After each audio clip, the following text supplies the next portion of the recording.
Вопрос от подписчика. При сильном ветре слышу, что где-то створка продувает. Что делать? Первым делом определи, в каком месте у тебя продувает. Возьми листик, открой створку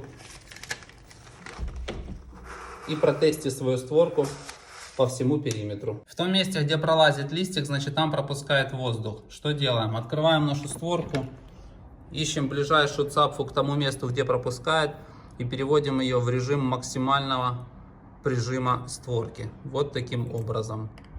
Черточкой на уплотнитель. Также сделать плотнее прижим мы можем, уменьшив расстояние между ответной планкой и цапфой. Соответственно, перекрутив ответную планку ниже. Если регулировка выставлена уже на максимальный прижим, проверь, возможно, не хватает прижима на конкретных местах створки. И доустанови его.